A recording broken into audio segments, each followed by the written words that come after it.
Hi, everyone. First of all, welcome to week 2 of our Healthy Women in Sailing online series. For those of you who were here last week, welcome back. And for new people, welcome. My name's Jenny Armstrong. So I'm the Women's Sailing Manager with Yachting New Zealand. And tonight I'm in Dunedin. For those who were last week, I was in Wanaka, so coming from Dunedin. So the idea for these workshops came about because we wanted to sort of have a way we could reach across the country and to reach as many people as we could. So to help educate, upskill our sailing girls, parents and coaches, so we can better support our valuable sailing girls. I hope those of you who attended last week got something useful out of it. And we're lucky to have most of our presenters here from last week who will be available for questions during the evening. What would be amazing if you could do is pop in the chat your name, where you are in New Zealand, and maybe a little bit about yourself. And feel free during the evening just to pop any questions in the chat, which we can answer during the evening. We're very lucky to have Vila back again. For those who were here last week, she's an IQ foil sailor on the NZL sailing team who is campaigning towards the Paris Olympics, who will again answer some questions during the presentation. But before we start, I thought I had a few questions for you, V. Are you there? Yep, I am. Cool, good. So I just thought it'd be nice just to maybe get to know you a little bit better and learn a little bit about what you like about sailing. So I always say that I love sailing because I love playing with nature and trying to figure out the puzzle of how to get around a race course as fast as I can. What's your favorite thing about sailing? What do you love about it? My favorite thing is probably the iFoil, so it's quite fast, but the speed aspect of it and always kind of having that adrenaline when you're out in the water. And then also learning new things because you're learning every day, and that it can be competitive because I like being competitive. Sounds like a bit of everything there. So I know it's really easy to go sailing or go foiling when it's a beautiful sunny day. But what gets you training on the days when it's raining, cold and miserable? I know I find that tough. The thing that gets me training is sometimes I find it tough as well, usually. But I think just knowing that people on the other side of the world who might be in a sunny place or anywhere else in the world are also training. So if I want to keep up with them, I got to out-train them. Yeah, that makes total sense to me. I always think about if it's miserable, you're not going to be gaining unless you're doing something compared to people who might be asleep or sitting on the couch. Plus, I find that sometimes the most horrible sessions you think that are going to be most horrible, you actually come off the water and you feel really proud of yourself. He's like, oh yeah, man, that was actually quite fun or something, because it's extreme. Yeah. Sounds awesome. Cool. So thanks, V, and we'll talk to you again shortly. So tonight's topics are 2 new topics: balancing the energy costs and having a healthy menstrual cycle. And we're also going to talk about the journey of a high-performance athlete. So it's going to be another interesting evening, and you'll see a lot of crossovers from the week 1 to week 2. So I'll hand you over to Lucy Jacobs from High Performance Sport, who's going to take it from here and introduce our presenters, and I'll see you at the end. Thanks, Jenny. Thanks. I'm Lucy Jacobs, and this is Anna Skipper to my left. I also have Vicky Hudson on my right. Anna and I are both performance physiologists here at High Performance Sport New Zealand, and Vicky is part of our Performance Life team, here at HPSNZ. And yeah, as Jenny said, we have some different topics for tonight, but hopefully you take something away and, a couple of gems, hopefully. Yeah, so I actually have a question for V to start. She doesn't know about this question, but it's not a hard one, I promise. This is probably, yeah, it's kind of funny. What I'd love to ask you, in your opinion, what is a physiologist and how do we work with you as an NZL sailing team athlete? Because lots of people don't know what we do. So if you give us a little rundown. This is, maybe I've got it wrong, but I'm pretty sure you guys look at, this is a really hard question because I know what you do for me. It's too hard, don't worry. We can give a real rundown. I know that you look at, you know, our training and how we can maximize our training and train the best by looking at certain things like heart rate, fatigue, at least. That's what I know. And for each specific person, maybe everyone is a little bit different. And I think you guys look at how to maximize specifically for that person their training to make them better, but I could be wrong. You're absolutely right. That's exactly what we do. So we basically do a whole lot of things. One of them, major one, being load monitoring, so looking at an athlete's entire week and prescribing training, looking at how all that training interacts with each other, and how to best get you on the line on race day feeling fresh and ready to race. That's probably our main one. We do lots of other things as well, but that's probably the main rundown. So I guess we'll get started. As Jenny said, we're talking about healthy menstrual cycles today and also energy balance throughout the day and through all your activities. So I'll just get cracking actually. Go on next slide, so you can all see that. Cool, so we have these lovely, beautiful slides to chat through. And starting off, understanding your menstrual cycle is a really, really important thing for women and especially athletes. And we really want to chat to you about knowing that having a period is a really important measure of health. It's kind of like a monthly check-in, a report card, if you will, like the slides say there. So you know that your body is coping with all the things it has to do in a day, in a week. So your school, your sailing, work, social time, balancing all those things. And having a regular period is a really easy way to have that check-in every month. So we obviously have quite a broad range of ages here. There might be some of you that are quite young and some that are probably know this already, but I'm going to talk a little bit more specifically about the menstrual cycle itself and some of the phases and some of the hormones as well. So probably the most obvious part and the most visible part of the cycle is the period itself. So the bleeding, the menstruation, which starts your monthly cycle. So the day that you start bleeding is the day that your cycle starts. But there's actually lots of other amazing things that happen in our bodies that aren't so obvious, that we can't see throughout the rest of the cycle. So we'll chat about those, and Anna will chat about these as well a little bit later on. So some really simple facts. A regular menstrual cycle should occur every 21 to 35 days. Obviously, everyone has fluctuations in there. And there's two main phases to the cycle.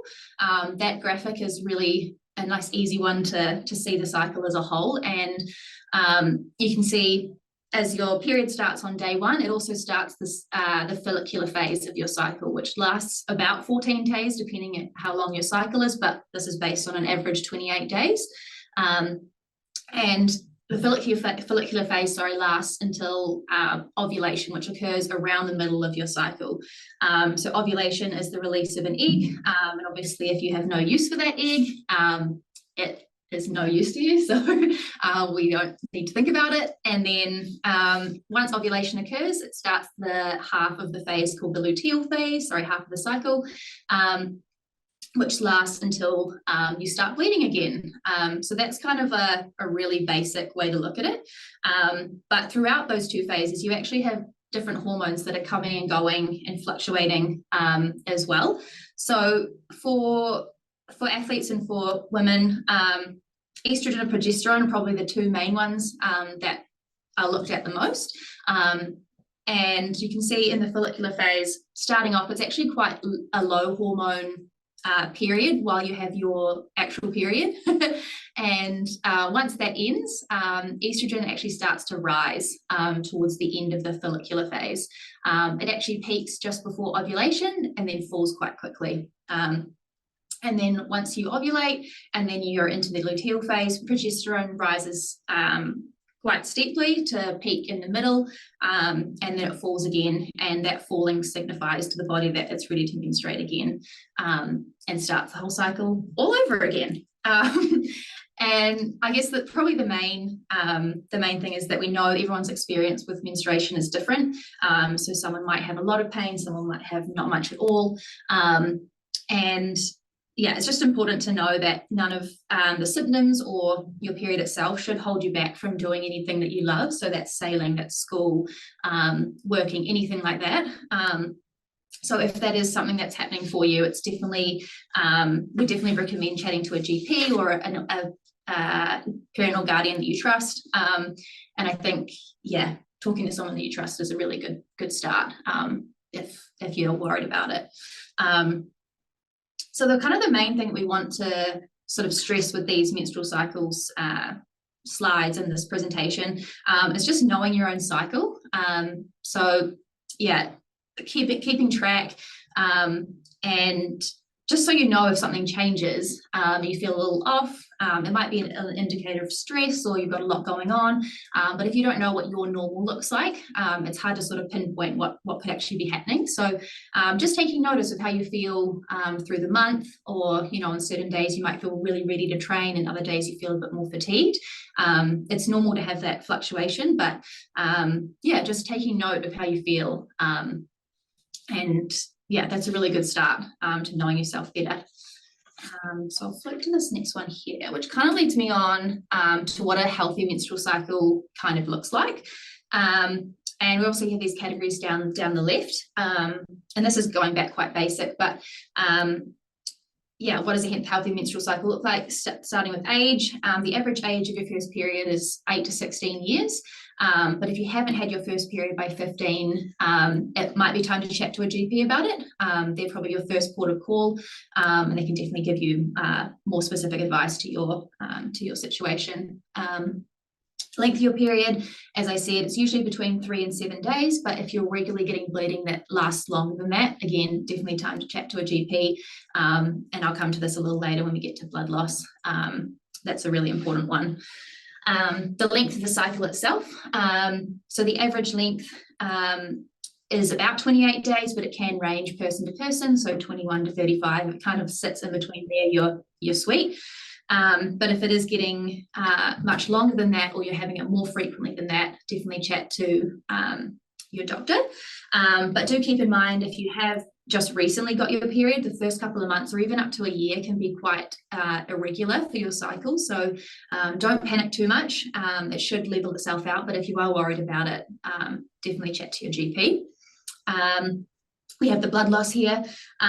So the average amount to be lost over your whole 3 to 7 days is 30 to 60 mils, which I know just doesn't mean anything to anyone because no one's got a measuring cup out, but that usually means changing your period products every 3 to 4 hours. But obviously that depends on what kind of product you're using. Some are better and some are more short-term.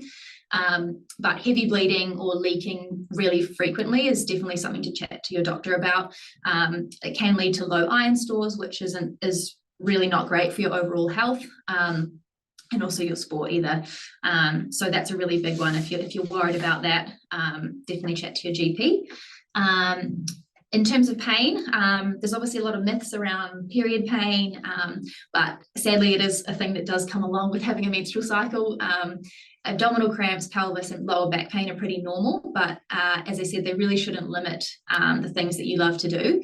And if you can't manage them with like paracetamol or over-the-counter medication or some, a heat pack or a wheat bag, then definitely chat to your GP because they'll have some better options for you there. And then again, premenstrual symptoms, it's super normal to feel a bit out of whack leading up to your period, and everyone feels different. So that might look like lower back pain or, cramps, bloating, some fatigue, the mood changes in there. But again, if they're interfering with your day-to-day, then definitely time to chat to someone about it. And I said, as the kind of the key thing we want you guys to take away from this session is just taking notice of your cycle. What's normal for you, so you can pick up something if it's, you know, changing or looks a little funny or feels a little funny. If you do want to track your cycle, apps like Clue or Flow are really popular ones, but really there's no pressure, and it could just look like you jotting it down in your journal or on a calendar. Just keeping track of the length and things like that is a really good start. So that'll wrap up my slide. So I'll hand over to Anna. Thanks, Lucy. So exercising during your period is completely safe and can feel really good, and the body can actually perform really well. So that's something we really want to emphasize, is that you can and you should continue exercising.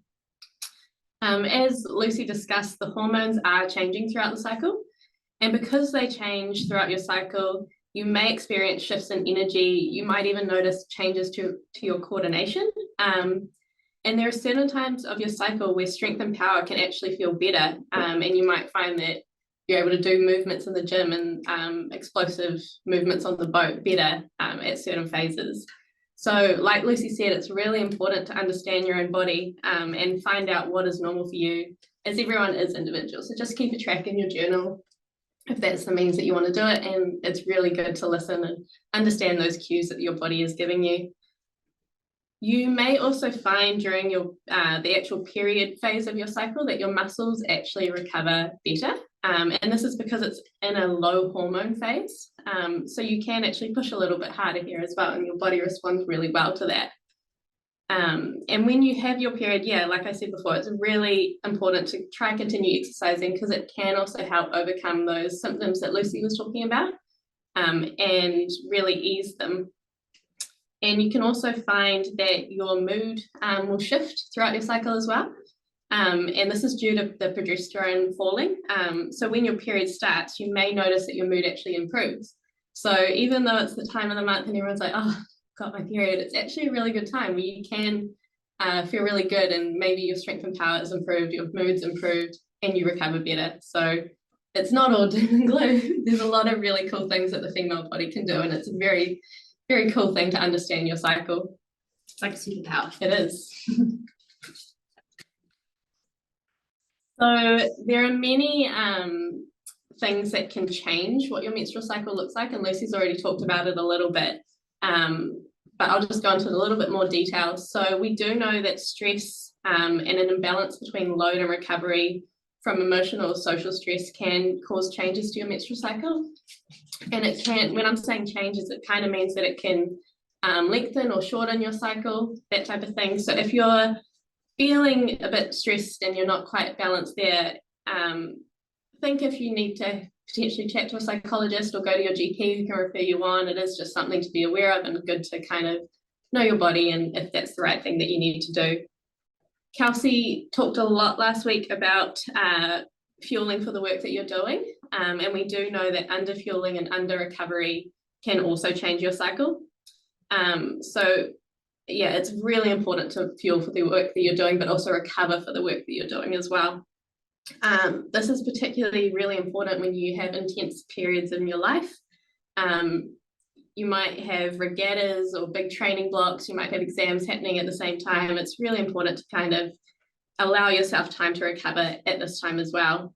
We know also that a lot of you take part in multiple sports, and you might have a part-time job and uni, school, exams. So yeah, it's important to schedule rest time in during these phases. And we'll talk a little bit more about this on the next slide as well. So when you underfuel and you under recover, it does have a negative effect on your hormone production, and that can cause irregular or absent menstrual cycles, which, like Lucy said, is not a good place to go. She's also mentioned around age, and yep, once your first period starts, it can be a little bit, fluctuates a little bit. So wait until that kind of takes a good year before it settles down and gets into a rhythm. But if you start to notice that it is still irregular or still keeps shifting or becomes absent, it's really important to talk to a GP about that. And then birth control can also change and shift menstrual cycles and can actually mask what your natural cycle looks like, as it is often a hormonal contraceptive, and it can prevent ovulation. So if you aren't sure and you're not sure kind of what's going on because you are taking it and it's masking it, have a chat to your GP and see if there's other options that might be available to you around that. And then, of course, pregnancy does also alter your menstrual cycle. But the biggest take home we really want you to probably have from this whole menstrual cycle chat is that not having a period is not normal. An absence of a menstrual cycle can really badly impact on bone health and increase your injury risk throughout your life. And there's a lot of myths out there that not having a menstrual cycle means that you're in your peak performance, you're really fit, and it's like this huge performance thing that you should reach for. It is not. It is absolutely not. It's the opposite of that. So please, if you're having concerns that your menstrual cycle has been absent or it's shifting quite rapidly from what it used to look like, please do talk to your GP. It is not normal, and we want you all to have healthy, long, active lives.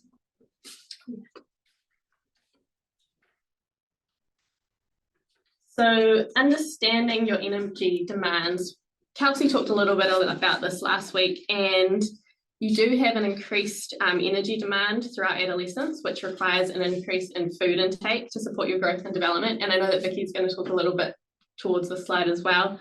But we know that this is a time in your life, as I said, that you've got a lot of competing energy and load demands. You've got training for sailing. Many of you also participate in other sports. You have your normal physiological functions of just living that your body needs to be able to perform, like having a regular menstrual cycle. You might have school and have a part-time job, and you want to hang out and spend time with your friends and do all those activities.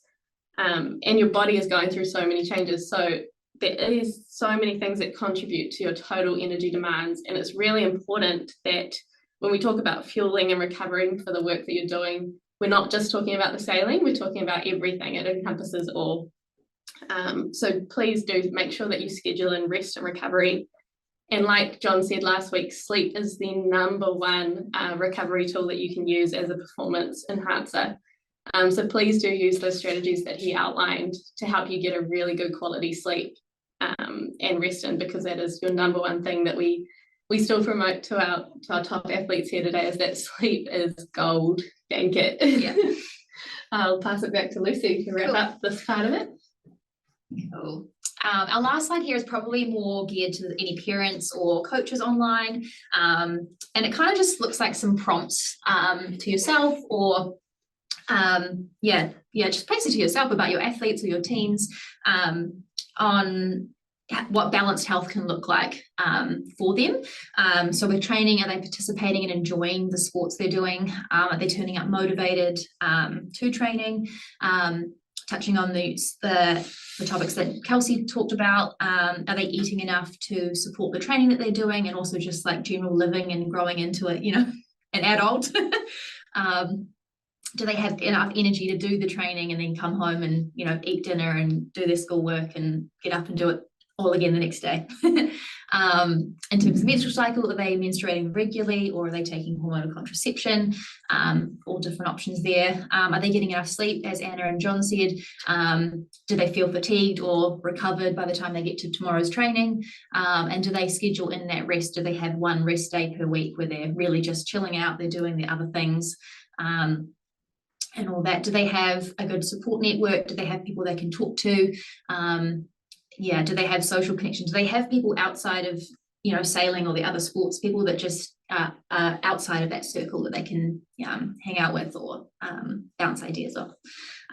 Injury and illness, so what Mark talked to, are they regularly injured or unwell?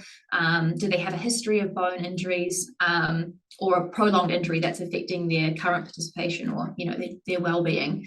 And other interests, are they engaging in other social activities away from organized sport or physical activity, which we know enriches other parts of our lives? So that's kind of there. We have some time for a few questions now, but obviously you can fire them through whenever and we'll get to them.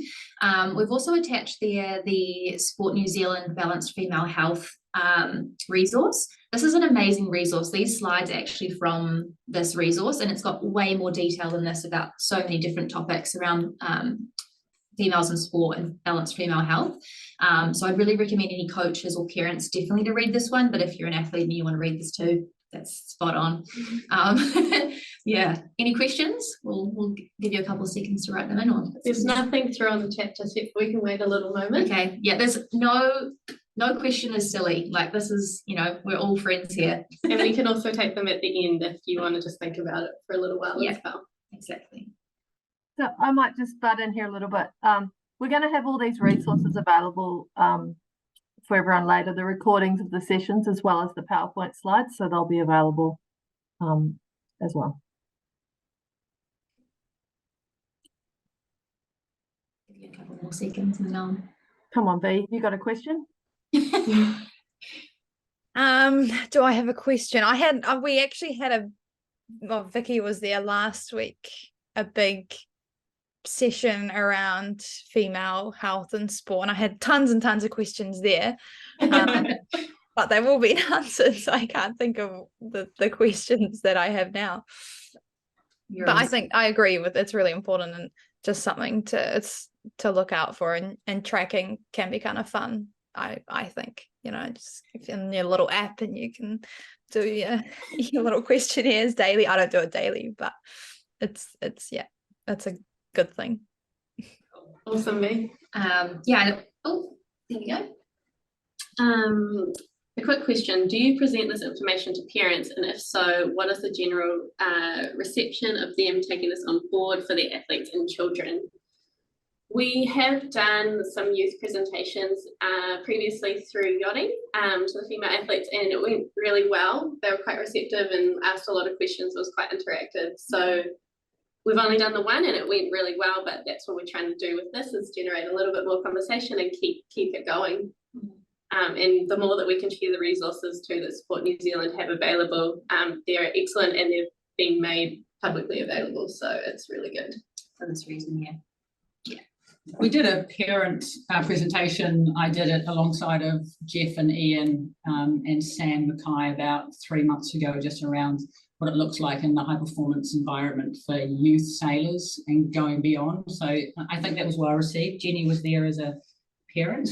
So we're attempting to reach out to parents. It's a really important cohort that we haven't really supported well. So that's definitely on the cards to increase visibility and impact. Cool, thank you for your question. I do have a question. Oh, go for it, Bea.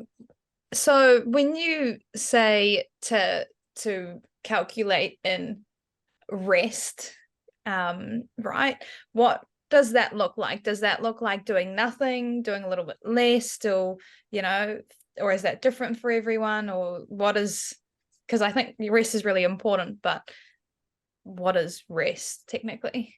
Yeah, it's a really good question. It's probably quite different for, say, V here, who's, you know, campaigning for the Olympics. She's on the countdown now, versus a youth athlete like some of the athletes on here. For a younger athlete, I think actually a full rest day is probably what we'd advise. Something entirely off. You go and do something fun for the day. Yeah, having a full rest day is probably advised for someone going through puberty and growing into their teens. But as I said, that probably looks different for V. She might be doing something like active recovery, or you might have a gym session and then you're not sailing or you're not doing anything extra. That's just, yeah, it might look something like that. But as I said, it is very different for everyone. And when we say a full day off, it doesn't mean a day out surfing at Piha or anything like that. It is a rest day where you can see your friends, you can hang out and do that type of thing. Yeah. A little less activity involved. Yeah, we know that sailors are very active people, so I know it's hard to switch off sometimes, but it's really beneficial, especially, we just say it kind of like helps you soak up all the other things you're doing. It lets them soak in, and actually you're actually getting the benefit out of all the sailing and training that you're doing by having a recovery day. Yeah. Nice, thanks, Vicky. Good Cool. work. Okay. Vicky here. Yeah, thanks team. That was awesome. So I'm just going to come in with the last kind of 10 or 15 minutes and just talk big picture, I suppose, bird's eye view of what it might look like to journey the high performance program. I'm going to start with V. We're just not sure how long we've got her for tonight, so I'm going to ask her a couple of questions. The first one is, in knowing what you know now, what would have been helpful to know when you were starting out?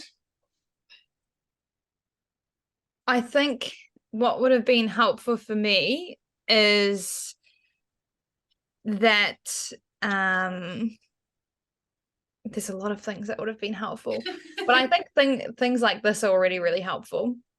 But I think that's a really hard question. Probably the main one being that just ask, well, first of all, it's really okay to ask heaps of people questions, and you shouldn't be scared of doing that. Us, or message Jenny or whoever about anything. I think that would have been really helpful for me, knowing that was okay. And probably as well that you should try and as I think the whole just working on the rest thing, continue to do that other things you love as well, so that you've got a big balance of doing everything, and then that way you're enjoying yourself more and having fun. Yeah, nice, thank you. Yeah. I'm gonna go on to that off-water stuff that you were talking about, and the asking questions. I'm going to ask you around a non-technical skill. What do you think, like people talk about soft skills, so it's not technical being on the boat, it's other things like good comms or managing relationships or self-awareness. What do you think is a good thing to develop as a young athlete when it comes to those soft skills? I think learning to communicate with everyone is a really good skill, and when I say learning to communicate, it's not just in person but also emails, messages. If someone says, hey, do you want to go training, and you can't make it, you let them know, hey, I can't make it. Or if you are going to make it, you say, hey, I'm going to make it. Or if someone, just ensuring that there's good communication, because otherwise people can read into things. And I think it's really important it is something you need to learn, but to learn to communicate well also in person, but not in person. Yeah. Nice. Yeah, thanks, V. I mean, one of the definitions of good communication is that you're understood. So it's actually checking in and go, did that person understand what I was trying to say? So that's a great piece. I've just got one more question, and because I think this is a cool one. Muhammad Ali said, it isn't the mountains ahead that you need to climb that will wear you down. It's the pebbles in your shoes. What does that mean to you? Have you had any pebbles, like little challenges that you kind of weren't expecting, but those little things? Yes, all the time. What does that mean to me? What you said, little challenges, but I think that you can recognize those pebbles and feel them, and then just either keep walking on them and they'll keep irritating you, or deal with them and get rid of them, or do the task or do whatever the pebble may be. And I'm guessing I'm thinking of routines, those little things that might not quite be quite right, or not enough nutrition that might not be quite right, or the recovery or the sleep. It's all the things that we've talked about over the last couple of weeks. They could be the pebbles. It couldn't be the time on water, how fast you are and all that kind of jazz. Actually, it could be these little things. I guess that's where I was directing with that. And like you said, you can keep walking on them and they cause a blister and they'll become uncomfortable and they'll wear you down. So it's about identifying those things, your menstrual cycle, if it's not 100%. So it's the little things you got to pay attention to. And I think often the hardest part of that is identifying what the pebble is. Is it the sleep, or is it the not getting rest, or is it the cycle, or is it the whatever's happening, the schoolwork, the load, whatever. Yeah, that's right. It's a big piece, and that self-awareness bit is great. So the fact that you monitor your menstrual cycle, actually spending time to reflect on what's going on in your world and just paying attention to it is really helpful for young athletes. It's a really great skill to learn. Thanks, V. All good. Yeah, nice. Can I have the next slide, Sure. please? So here's just a couple of fun facts to put through. That's okay. Sorry, I'm going right ahead. Yeah, so Lucy has no idea what to do on the slides, so I'm just going to They're rock working on slides, through. so I'm just the button pusher. Yeah. So fun fact, most campaigns take 8 to 12 years to get to the desired podium results. You know, it's a long game, so we want to make sure that we enjoy it. When athletes come into our system at HPSNZ, they're normally 4 to 8 years away from an Olympic or a world or a Paralympic or a world champion success. So it's a long game. Enjoy it. And what I was getting to with V around, you know, we did some research. Well, I didn't, but it was back in London and Rio around medal winning athletes and what they were consistently better at than other athletes that made the Olympics. And it was, they were great at technical. Everyone's good at technical. It was the other stuff. It was the being purposeful, being effective communicators, having good health, being resilient, being professional, self-aware, accountable. That self-aware piece is massive. So it was all those other things. And you guys are at a really good chance and stage now to just pay attention to those and go, right, okay, maybe I'll focus on how I can build resilience. What does that look like? That's the whole sleep piece, the health piece. So these are good things you can be working on now and just paying attention to. The life of a high performance athlete, we've got the performance. It's going to be fun. We've got athletes that are playing around doing confidence, trust pieces, the training, you know, a big recovery. This is what a world looks like. We've got athletes that are studying and working, being self-responsible, learning how to cook for themselves. What does their nutrition means? Testing limits, training. Of course, there are injuries that can happen in the high performance world. Pain and heartbreak. We don't like to talk about it, but it happens. And there's some of our athletes that are currently in the system. That's in the cooking thing that Kelsey and I ran a few months ago, trying to create some self-awareness and cooking and what does it look like when you're offshore. So the life of a high-performance athlete is complex. This is why it's really important to be well-rounded. Lucy and Anna and everyone else have talked about having other things going on in your world, not just being an athlete, and how important it is to have more going on. So if we go to the next slide.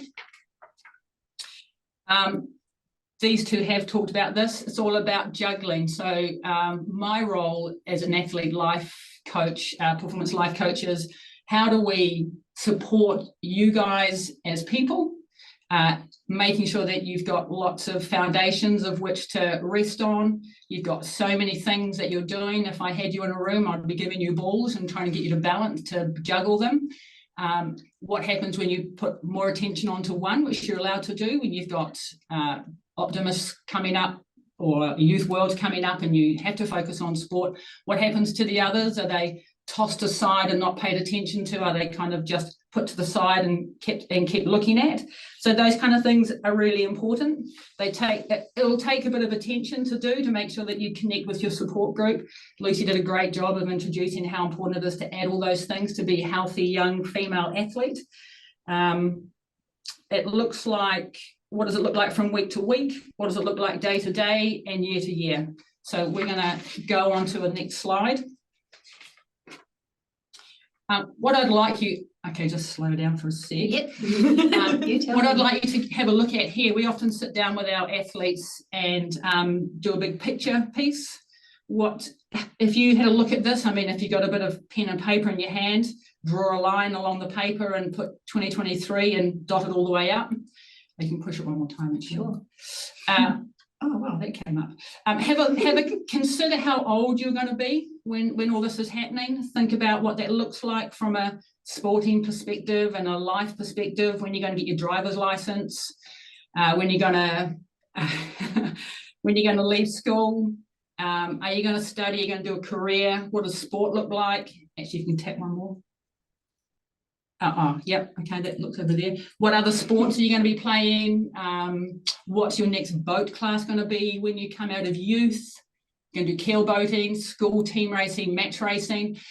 The whole point for me to talk about this is when you're considering life as a sailor, it's not just about youth worlds or Olympics. There are a whole lot of other things to consider for you to enjoy, like enjoying the journey. There's so many cool things that you guys do as sailors. I know that it's tricky. Oh, that came on itself. Sorry. That's I okay. didn't even press it. I know that, where was I going with that? They've got lots That of you've other got things going on. lots going on. So what is a really good thing to do is to plot them all on this, and it just gives you this lovely sense of reality and bird's eye picture. And then you can have a look at where your opportunities might be. You might want to go flatting. Does that mean you need to get a job? You might need to do a degree. Does that mean you have to lengthen it because you're going to be in about 3 years' time? It'll be youth worlds, whatever you want to do. So, but the most important thing is that you do a variety of things. You carry on with your other sport, a bit like what these awesome presenters have talked about. So let's go through to the next one. Sure. You know that. Yep, cool. The line was straight in the previous slide. This is what we would like it to be, but actually there's lots of challenges that's going to come up for you guys. You know that. Something to be purposeful about would be think, well, what might get in the way? It might be that, I don't know, you have to move out of Auckland or move out of Dunedin or whatever to go to university or to start an apprenticeship in another city. What does that look like for you? And those are all exciting pieces, and it's just about being mindful of those. And Yachting NZ really encourage you guys to do a whole lot. The average age of a New Zealand Olympic medalist is 28, so there's a whole world before that. We really encourage you to settle in. I work with athletes for like dual careers. We look at sailing as a career. We know that as a young woman or as a woman sailing athlete, the chances of being a professional sailor are worse off, not as good as a guy sailor. There are opportunities coming up now, but it's still something that you have to think about. So we like the fact that you guys have something else going along. I've just been working with a sailor who's opted out and has able to got a graduate position, and the company really liked the fact that she'd been a sailor. So you have a whole lot of transferable skills that you develop by being part of this amazing sport that you guys are all being part of. So sure. So I guess what I'm talking about here, to give us time for some questions at the end, look at the different steps that you want to take. I mean, part of my thing was around a plan B away from sailing, but actually it really is just about having a really enriching life, doing it in a way that you enjoy it, that you create great friendships, you have a great life, you enjoy it, you learn lots, and you're purposeful. And we're all here really as a way to support athletes. It's a tricky space to be in. It can be brutal, it can be hard work, but it can be very rewarding as well. And the opportunity that you get by meeting lots of people and traveling the world is awesome. But what we're wanting you to do is to be quite purposeful about what steps you take, making sure that you add other things to it. So my last slide is those successful medal winning behaviours, the 7 medal winning behaviours that I was talking about. This is what they look like. This is completely rounding up everything everyone has said last week and this week. It contributes significantly and perfectly into these medal winning behaviours. So it's more than being on the water. It's being a good person and just being purposeful and having a great tight team around you. The health and readiness, they there was some research at Rio that said our medal winning athletes did 80% of their training, so they were well enough to do over 80% of their training. And so it's about getting your rest and recovery in so that you can perform at your best when it's needed. Yeah, that's me. I think I'll pass back to Jenny actually. Or do you want to take questions? Yeah, I'll put it out there. Do we have any questions, Vicky? Or no questions have come through yet. I'll keep looking at it. Cool. I can hand back to Jenny, and if any pop in, we can answer them if you like. Yeah. Get away, Jenny. You are you're muted. on mute. Sorry. We have just got a question pop through while Jenny's finding her unmute. How often would it be useful to take a rest day? So when we look at training wise, we think at least once a week is important for a rest day. Of course it changes, and we do at our level, we periodize programs so that we go from an easy week, moderate hard week, and then we have a full recovery week. And that recovery week doesn't mean completely off training, it just means gentler training, not as intense on the cardiovascular system, not as physical in the gym, less reps or just like a lower weight that they're doing. So we kind of do a periodization so that they've got recovery phases every 4 weeks. Yeah. Do you have anything else to add into that? Yeah, I would say, yeah, for a young athlete, definitely once a week is priority. I think usually people take a Friday off. I don't know how sailing works, but that usually works for most people, you know, into the week and you're sailing hard on the Saturday and Sunday, or, you know, whatever it looks like for you. I guess it's tricky if you've got young women that are in the first 11 hockey team and they make the first basketball team, that kind of stuff. So what kind of advice do you give these young athletes that are good at everything? Yeah, totally. And that's the norm for a lot of the female sailors that come through, is that they do a lot of activities. We just really promote actually taking the downtime as downtime. Kick back, watch a movie with a good plate of food in front of you, that type of thing. It is important to schedule that type of activity in. And if your friends are really active ones, try to find a really good show that they're into, or arts and crafts, painting, ceramics, something like that. Sitting down. yeah, definitely.